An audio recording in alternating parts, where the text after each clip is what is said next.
안녕하세요. 오늘의 데일리 뉴스레터에 오신 것을 환영합니다. 1. 한국의 미스터리 프로젝트가 공식 발표되었습니다.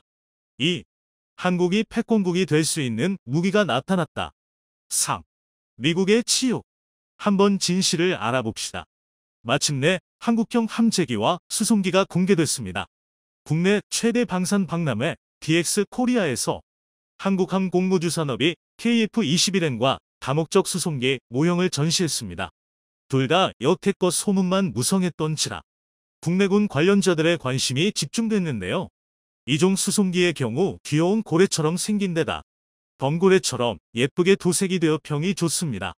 기사를 통해 소식을 접한 대중들의 반응도 상당히 호의적인데요. 하지만 무기가 귀엽다고 성능이 좋은 것은 아닙니다. 우리 군대가 사용할 무기는 군이 요구하는 성능을 낼 수 있도록 적절한 설계가 이루어졌는지 충분한 수량을 양산할 수 있을 정도로 합리적인 가격 분석이 진행됐는지를 따져봐야 합니다.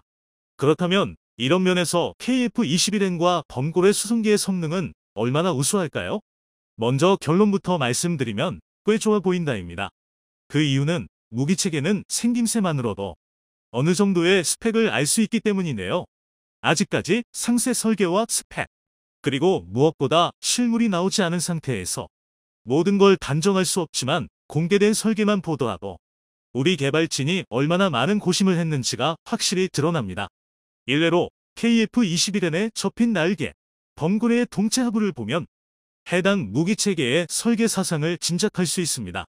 심지어 카이 측에서 주장하는 이야기 중 몇몇에 대한 반박도 할 수 있는데요. 하지만 이런 정보를 알 수 있는 것은 무기의 생김새에 어떤 변화가 있는지 알 수 있는 일일 뿐입니다. 일반인의 시각에서는 F-22처럼 생겼으면 전투기이고 민항기처럼 생겼으면 수송기라는 단순한 분류는 할 수 있어도 모습만 보고 성능을 예측하는 것이 불가능한데요. 그래서 준비했습니다. 오늘은 이번에 공개된 두 신형기의 모습에서 유추할 수 있는 구체적인 개발 방향과 성능에 대해 상세히 알려드리겠습니다. DX 코리아는 2년마다 개최되는 국내 최대의 무기 박람회입니다. 동시에 전 세계에서도 손꼽히는 대규모 무기 거래 현장인데요. 그래서 여러 나라의 방산 기업들이 최신 무기를 전시하고 각국의 무관과 정치인들이 이런 무기들을 관람하고 구매하기 위해 움직입니다. 이번 행사의 경우 무려 43국에서 국방 분야를 담당하는 장차관급 고위 인사들과 군 장성, 그리고 다수의 무관단이 참석했습니다. 특히 동부 국경을 우크라이나와 마주하고 있는 슬로바키아는 국방장관을 포함해 30명의 각 분야 전문가로 구성된 사절단이 전세기를 타고 방문했는데요.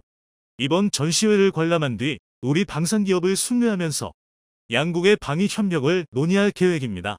이미 FA-50여 대를 도입하기로 약속한 사이니만큼 긍정적인 소식을 기대할 수 있을 것 같습니다.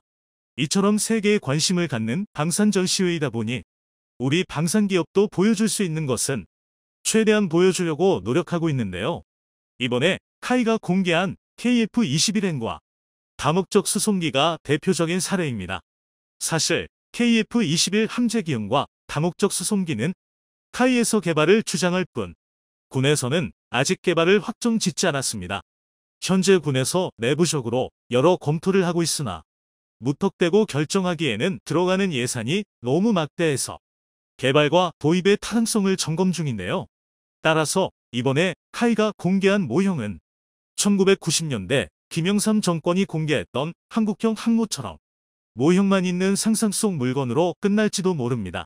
하지만 그럼에도 카이는 이번 전시회에서 당당하게 KF-21N과 다목적 수송기를 공개했습니다.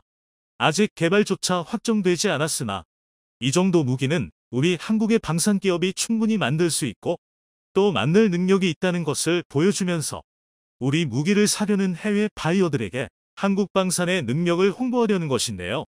실제로 모형을 살펴보면 우리 기술로 충분히 도전할 법하다는 생각이 듭니다. 먼저 KF-21N을 살펴보면 꺾인 날개가 눈에 띕니다. 이렇게 날개를 꺾는 것은 공간 효율을 높이기 위해서인데요. 일례로 2차 대전이 한창이던 1940년대 함재 전투기들을 보면 이렇게 날개를 확 꺾인 모습을 쉽게 확인할 수 있습니다. 길쭉한 날개가 차지할 공간을 줄여 한 대라도 더 많은 전투기와 탄약을 배에 실으려다 보니 전투기 날개가 접힐 수 있도록 설계한 곳인데요. 이렇게 개선된 공간 효율성 덕분에 2차 대전 당시 미국의 주력이던 요크타운급 항공모함은 무려 90에서 100기의 함재기를 운용할 수 있었습니다. 그런데 좀 이상합니다. KF-21N의 날개는 적에 접은 건가 싶을 정도로 살짝 접혀 있는데 이게 쓸모가 있는지 궁금해하실 텐데요. 그런데 이것이 의외로 꽤 쓸모가 있습니다. 우선 2차 대전 전투기와 달리 날개를 살짝 꺾는 것은 요즘 나오는 모든 전투기들의 특징입니다. 그도 그럴 게 제트기가 등장하면서 초음 속으로 비행하는 전투기들의 날개 강도가 대폭 강화됐습니다. 그래야 날개가 저항을 견뎌서 공중분해를 면할 수 있기 때문인데요. 이 때문에 현대의 함재기는 함재기임에도 불구하고 접을 수 있는 날개의 면적이 크게 줄었습니다. 그런데 이게 마음에 안 들었는지 F-14처럼 날개가 앞뒤로 움직이는 가변익기가 나오기도 했으나 여러 문제로 인해 결국 지금처럼 조금만 접는 걸로 타협을 받는데요. 그런데 이것도 안 접는 것에 비하면 효율이 굉장히 높습니다. 예를 들어 날개 한쪽을 50cm씩 접어 전투기의 전폭을 1m 줄였다고 가정하면 주기된 전투기가 10대 1대 무려 10m나 촉이 좁아집니다. 10m로 무슨 호들갑이냐 싶으시겠지만 장소가 지상이 아니라 배라는 것을 고려해야 하는데요. 일례로 만재 7만 톤의 중형 항모 퀸 엘리자베스의 전장이 280m입니다. 만재 10만 톤의 대형 항모 제랄드 포드의 전장은 333m입니다. 그러니까 단순 계산으로 10.6m당 6,000톤의 배수량이 늘어나는 것인데요. 그런데 이것도 낮게 잡은 것입니다. 그 증거로 한국형 경항모의 초기 모델이었던 만재 배수량 46,000톤의 아메리카급 감습 상륙함의 전장은 257m입니다. 만재 배수량이 24,000톤이나 차이가 나는데 길이 차이는 23m밖에 나지 않는 것인데요.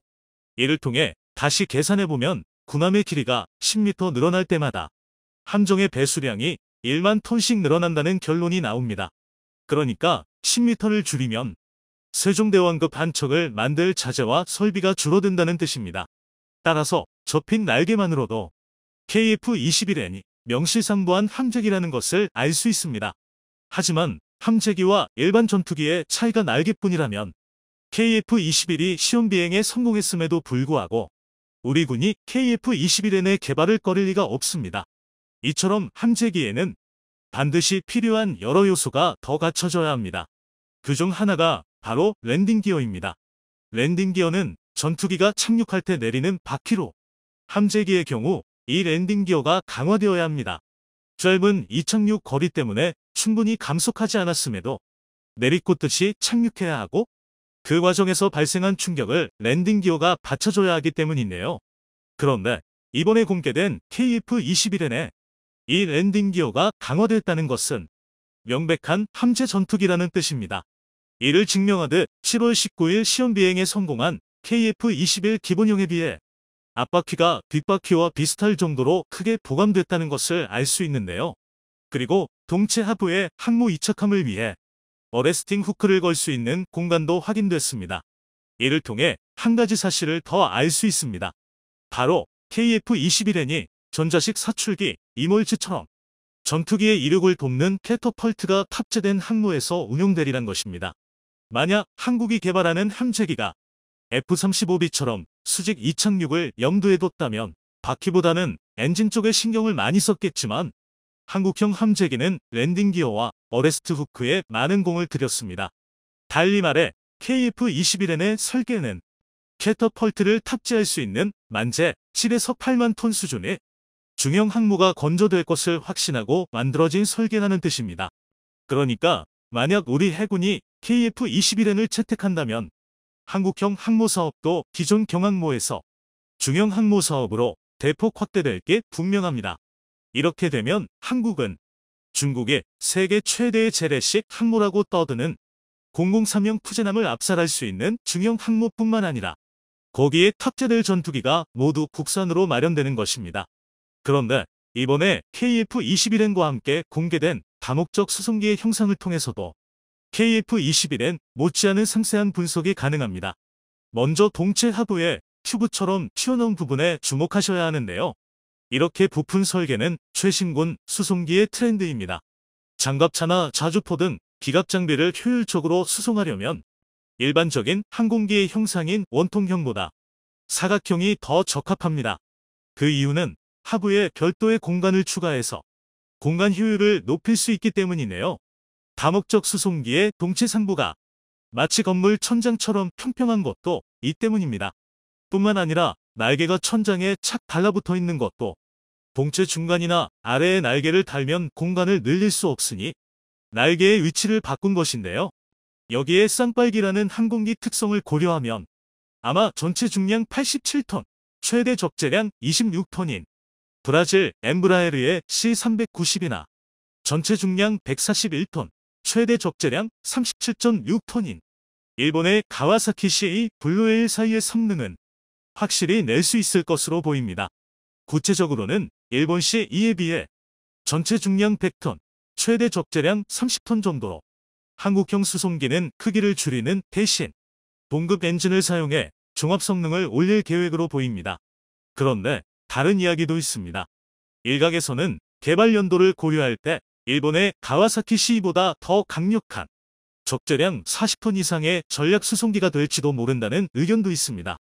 최근 유럽에서 신형 전략 수송기 개발이 활발해지고 있고 대한민국이 FA50과 KF21로 항공기술력을 입증하며 항공산업의 신흥감자로 떠올랐으니 유럽과 함께 초대형 수송기를 만들 수 있다는 것입니다.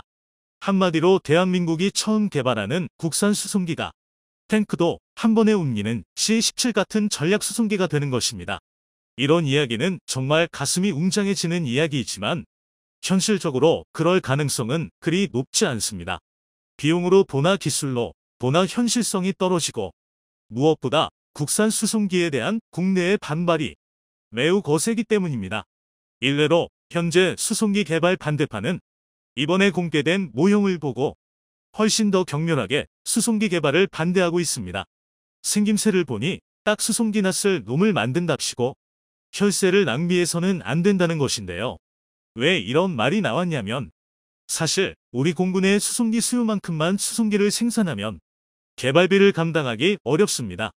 즉 규모의 경제가 성립이 안 돼 우리가 흔히 말하는 일본의 실패한 방산사업처럼 치부될 수 있습니다. 간단히 말에 들어간 돈보다 벌 돈이 적다는 것인데요. 이렇게 되면 기껏 만든 수송기의 가격이 폭등해서 차라리 외산을 사는 게 나은 꼴이 될 수도 있습니다.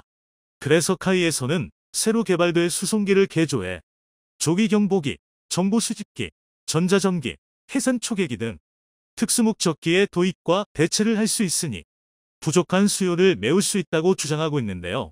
또 개조한 수송기를 팔아 흑자를 낼 수 있다고 밝혔습니다.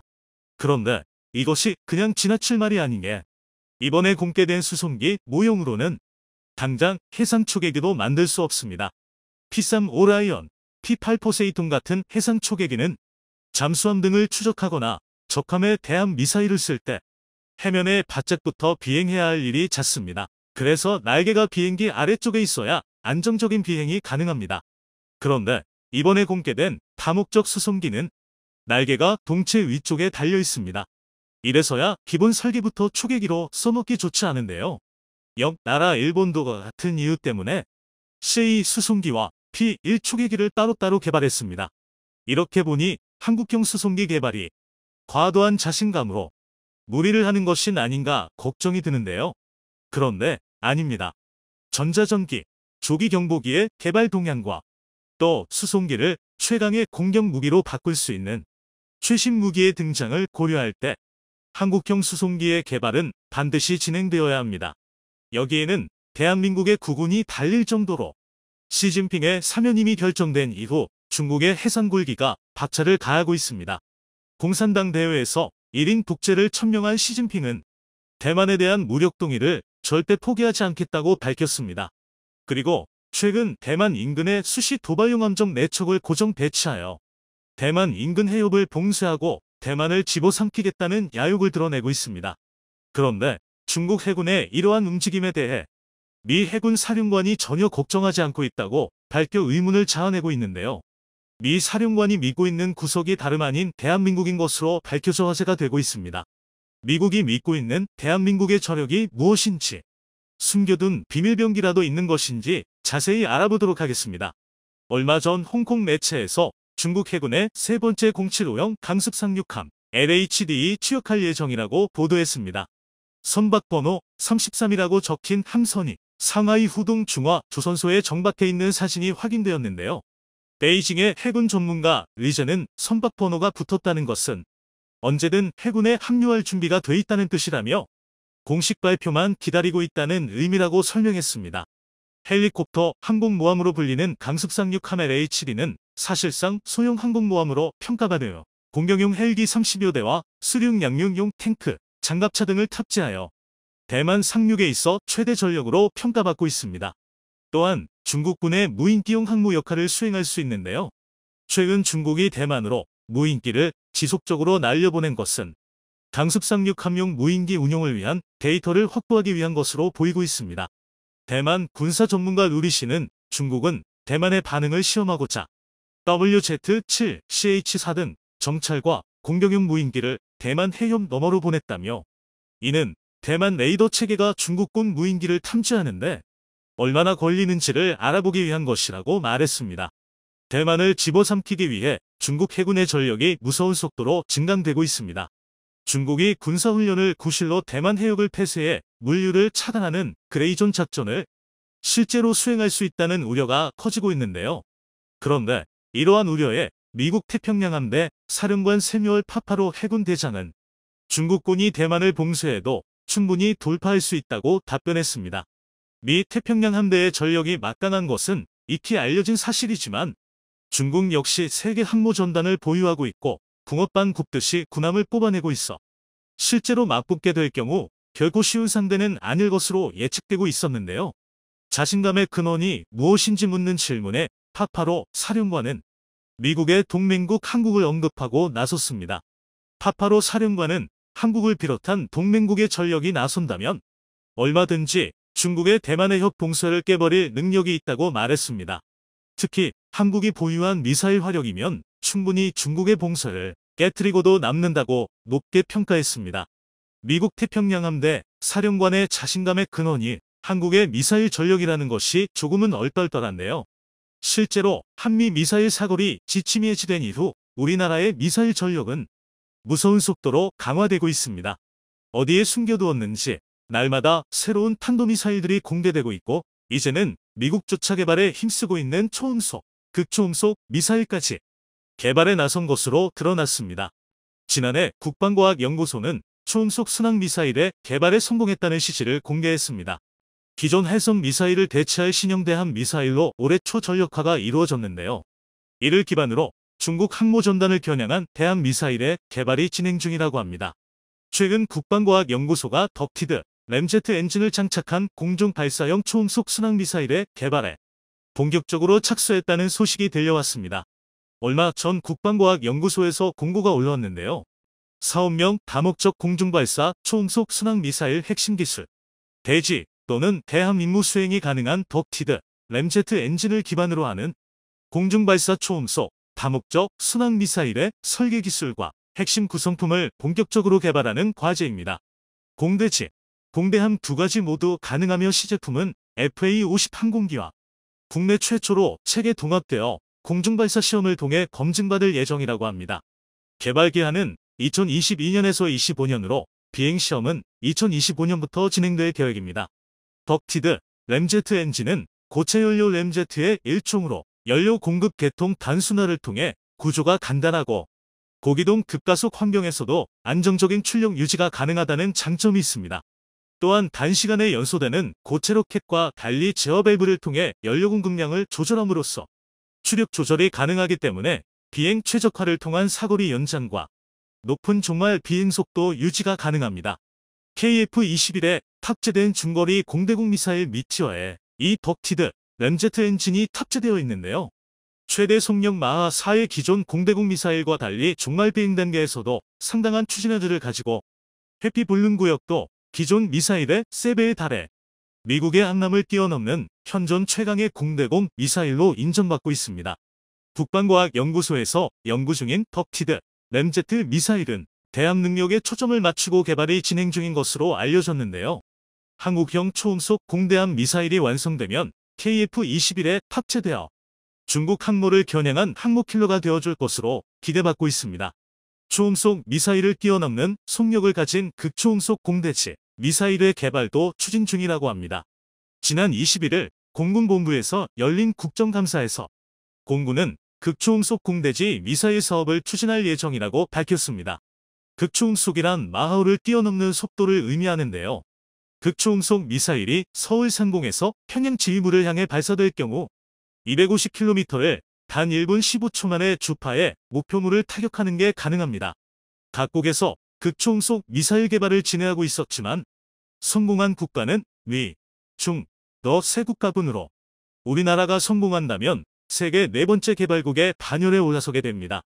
극초음속 공대지 미사일이 KF-21에 장착된다면 미국의 F-35를 능가하는 무장력을 갖추게 될 것으로 기대받고 있습니다. 그런데 극초음속 미사일이 공대지형으로 먼저 개발되고 있다는 것에 조금 의문이 생기는데요. 이는 공대지 미사일의 개발이 가장 용이할 뿐만 아니라 현재 공군이 가장 필요로 하고 있기 때문입니다. 현재 국방부의 최우선 사업은 북한의 핵미사일 발사 능력을 무력화시키는 킬체인 시스템의 구축인데요. 이를 위해 각 군은 장거리 표적 타격 능력을 확보할 필요가 있었습니다. 공군은 속도가 마하 0.8에 불과하지만 지하 30m까지 관동이 가능한 타우러스 공대지 순항 미사일과 타우러스의 기술을 이전받아 개발 중인 천룡 공대지 미사일을 통해 경고와 표적 타격에 특화할 예정이었습니다. 그런데 현무사 미사일의 스펙이 대략적으로 공개되며 마하 5의 속도에 최대 300m까지 관통할 수 있다고 밝혀졌습니다. 육군의 현무 미사일이 공군의 타우러스 미사일이나 개발 중인 천룡과 비교해도 속도, 관동력, 운용 유지비 등 모든 면에서 우수한 것으로 드러나 공군은 새로운 무기체계를 확보해야 했고 그것이 바로 극초음속 공대지 미사일이었습니다. 현재 국방과학연구소는 선도형 핵심 기술 개발 사업을 통해 극초음속 시험체 하이코르를 개발하고 있어 이를 기반으로 공중발사형 극초음속 대함 미사일이 개발될 예정입니다. 하이코어 극초음속 시험체는 2023년까지 개발이 완료될 예정으로 시험 비행이 성공적으로 완료될 경우 곧바로 극초음속 공대지 미사일로 개발이 가능할 것으로 보고 있습니다. 하이코어는 마하우급 초고속 비행체로 총 길이 8.7m의 중량은 2.4톤이며 2022년과 2023년에 1회씩 총 2회의 비행시험을 안흥시험장에서 수행할 계획입니다. 미국의 극초음속 미사일 X-51과 러시아의 지르콘과 유사한 형상을 지니고 있으며 저고도에서 지속적으로 고속 비행이 가능한 HCM 방식의 미사일로 탐지와 유격이 거의 불가능하여 기습 효과가 매우 우수할 것으로 기대받고 있습니다. 한국형 극초음속 미사일은 추진체계가 3단으로 나누어진다는 특징을 가지고 있습니다. 1단 추진체는 나로호의 2단 킥모터, 2단 추진체는 한국형 어택츠, KTSSM의 로켓 설계를 활용한 것으로 알려져 있는데요. 한화에서 개발한 나로호의 킥모터는 한국이 개발한 어떤 고체연료 로켓보다도 비추력이 높다고 합니다. 비추력이 높다는 것은 적은 연료로 더 많은 추력을 낼 수 있다는, 즉 연료 효율이 좋다는 것을 의미합니다. 나로호 킥모터의 비추력은 250초로 1kg의 연료로 250초 동안 1kg의 추력을 낼 수 있다는 것인데, 이는 미국 우주왕복선 부스터의 비추력 242초보다 높은 수치입니다. 이처럼 한국은 현무 시리즈와 한국형 발사체 개발을 통해 세계적인 수준의 미사일 기술력을 확보했습니다. 극초음속 미사일 개발도 시간 문제로 2030년이면 극초음속 미사일, 초음속 대공 미사일을 포함한 막강한 미사일 전력이 갖추어질 것으로 기대받고 있습니다. 한국이 극초음속 미사일 개발에 성공한다면 세계 네 번째 개발국의 반열에 올라서게 됩니다. 극초음속 미사일의 마하우가 넘는 속도로 인해 현존하는 탄도미사일 유격 시스템으로는 제한적인 요격만이 가능하고 마하 10 이상의 속도에서는 사실상 요격이 불가능해 현대전의 게임 체인저로 각광받으며 각국에서 개발에 힘쓰고 있었습니다. 현재 극초음속 미사일의 개발에 성공한 국가는 미, 중, 러 세 국가뿐으로 그중 러시아와 중국만이 실전 배치를 완료했고 미국은 아직 시험 발사를 진행하고 있습니다. 그런데 한때 미국과 우주를 두고 경쟁했던 소련의 로켓 기술을 물려받은 러시아는 그렇다고 쳐도 중국이 미국보다 먼저 극초음속 미사일을 실전 배치했다는 것이 믿기 어려운 일인데요. 최근 중국의 극초음속 미사일에 미국의 핵심 기술이 사용되었다는 사실이 밝혀져 충격을 주고 있습니다. 지난 17일 워싱턴 포스트는 2019년 이후 300여 개 이상의 미국 기술이 중국의 극초음속 미사일 개발과 관련된 수십 개 회사에 판매되었다고 보도했습니다. 게다가 이 중 미국 국방부의 기술 개발 지원 대상에 포함된 기업도 있었던 것으로 밝혀져 사실상 미국의 세금이 중국의 무기 개발에 흘러간 셈이라고 할 수 있습니다. 이러한 사태가 한국에서도 일어나지 않도록 개발에 철저한 보완이 이루어져야 할 것입니다. 최근 현재 한국 공군의 최대 전력인 F-35가 실탄이 없어서 기총도 쏘지 못하는 상황이라는 충격적인 소식이 들려왔습니다. 게다가 이 소식은 F-35가 북한의 전투기 무력 도발에 대응하기 위해 출격했던 직후에 흘러나와서 많은 사람들이 기총도 못 쏘는 전투기로 북한을 상대하려고 했던 것이냐며 불안에 떨었는데요. 그런데 사실 이런 상황에 처한 이유가 다름 아닌 F-35의 자체적인 결함 때문이라는 것이 밝혀져 미국만 믿고 비싼 값에 F-35를 구입했던 세계 각국들까지도 아연실색한 상황이라고 합니다. 이런데도 미국은 개발사가 결함을 해결할 때까지 기다리라며 팔짱만 끼고 있는 상황입니다. 무슨 일인 것인지 한번 자세히 알아보겠습니다. 얼마 전 북한은 한 번에 무려 150대의 전투기를 출격시키며 특별감시선 근처에서 무력 도발을 걸어왔습니다. 북한은 지난 6일에는 전투기 8대와 폭격기 4대를 동원해 편대 비행과 공대지 사격 훈련을 벌였고 이윽고 지난 8일에는 전투기로만 150여 대를 동원해 대규모 항공 공격 종합 훈련을 벌였다고 발표했습니다. 하지만 한국군이 파악한 정보에 따르면 이는 완전히 북한의 허세로 그 실상은 처참하다는 것이 밝혀진 바가 있죠. 실제로 동원된 전투기는 100대 안팎에 불과했고 나머지는 이륙에 실패하거나 근처 비행장에 비상 착륙한 경우가 많았던 데다가 심지어 한 대는 아예 추락했다고 합니다. 제대로 날았던 100여 대의 전투기도 시대에 한참 뒤떨어진 노후화된 기종이라는 것은 전 세계에 모르는 사람이 없습니다. 가히 박물관이 살아있다 수준으로 일각에서는 북한이 그런 골동품을 하늘에 띄울 능력이 있다는 점이 오히려 두렵다고까지 할 정도인데요. 한국군 입장에서는 이런 고물 비행기들이라도 국민의 안전을 위협하게 내버려 둘 수는 없기에 북한의 도발과 동시에 즉각적인 대응에 나섰습니다. 한국군이 출격시킨 긴급 대응 편대에는 공군 최대 전력으로 꼽히는 F-35A도 포함되어 있었는데 북한의 무력 시위에 F-35A가 공개적으로 대응 출격한 것은 9개월 만의 일이었습니다. 이륙하는 것이 신기한 수준인 북한 전투기한테는 스텔스 기능 때문에 무장이 록 온조차 되지 않는 F-35는 공포 그 자체의 존재입니다. 북한은 F-35가 어찌나 두려웠는지 한국군의 도입 자체를 막으려고 간첩까지 보내서 도입 반대 운동을 지시했던 적이 있을 정도죠. 이렇게 북한이 발작을 해주니 한국군은 더더욱 F-35에 확신이 생겼을 겁니다. 그런데 이번 대응 직후에 이러한 확신에 금이 가는 사건이 터졌습니다. 도입한 지 4년 6개월이 되도록 F-35A에 기총했을 단 한 발의 실탄조차 한국에는 없었다는 보도가 나온 것입니다. 지난 11일 밝혀진 바에 따르면 한국군이 보유한 F-35A의 기총 탄약 5만 5천여 발은 정보 훈련용인 교탄이고 이 교탄을 쓴 훈련마저 단 한 차례도 시행된 적이 없다고 하는데요. 이에 F-35를 믿고 있던 많은 사람들이 큰 충격을 받았습니다. 전투기의 가장 기본적인 무장이자 최소한의 방어수단인 기총을 못 쓸 지경이니 다른 무장의 성능도 신뢰할 수 없는 게 아니냐는 분위기가 형성되었습니다. 그런데 진짜로 충격적인 것은 이 문제가 한국군이 유지보수를 허술히 했기 때문이 아니라 F-35라는 기종 자체의 문제 때문이었다는 점이었습니다.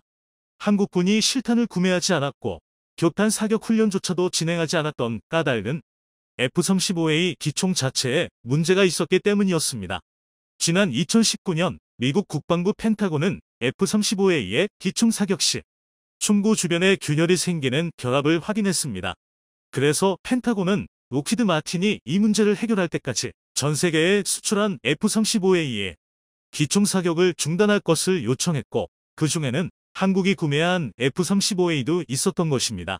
그리고 그 결함은 2022년 현재까지 제대로 해결이 되지 않았으며 미국 측에서도 F-35A 수출국에 실탄을 공급하지 않고 있습니다. 록히드 마틴은 자기들이 만든 결함 때문에 3년이 넘는 시간 동안 질질 끌면서 추후 개선이 되더라도 정비 비용을 청구할 것이 뻔합니다. 게다가 그동안 기총을 사용하지 못해 발생한 전력 손실에 대한 보상도 해줄 리 만무하니 개선 후에 사용할 실탄도 제값을 다 주고 사와야 합니다. 결국 한국의 안보에 구멍이 뚫렸는데 이를 조치할 수단은 한국에 없는 셈입니다. 이런 일은 심지어 하루 이틀 일도 아닙니다. 작년부터 올해 6월까지 1년 반 동안 F-35A가 이렇게 크고 작은 고장으로 말썽을 부린 횟수가 무려 234회입니다. 이는 비행 불능 상태와 특정 임무 불능 상태 판정을 받은 경우만을 취합한 것으로 이렇게 되면 짧게는 수일 동안 길게는 4개월 이상까지도 정비소 신세를 져야 합니다. 그럼에도 불구하고 한국이 이를 바득바득 갈아가면서 F-35A를 쓰는 이유는 강력한 전투력만큼은 부인할 수가 없기 때문입니다. 이전 세대의 전투기와는 궤를 달리하는 압도적인 성능의 5세대 전투기 중에서 한국이 구매할 수 있었던 유일하면서도 최선인 옵션이 F-35A입니다. 더군다나 한국의 가장 위협적인 적인 중국이 누가 봐도 F-35들 베낀 전투기를 실전 배치하고 있고 심지어는 얼마 전에 미국 측에서도 기술 유출이 있었음을 시인한 상황이라 한국이 F-35를 확보하는 것은 최소 한도의 자위수단입니다. 물론 그렇다고 해서 F-35A가 잡아먹는 어마어마한 유지비까지 견뎌내기는 쉽지가 않습니다. 9,500만 달러, 하나로 1,000억에 달하는 구매 비용조차 가소롭게 보일 정도로 말 그대로 천문학적인 F-35의 유지비는 그 돈 많다는 미국에서조차 감당하기 힘들어합니다. 미군에서 유지비가 많이 나오는 항공기 10가지를 꼽으라면 그중 7번째가 시간당 67,000달러를 먹는 F-35A입니다. 의외로 F-22 랩터가 10번째로, 즉 F-35A는 랩터보다 더한 금액을 매 시간 잡아먹고 있는 겁니다.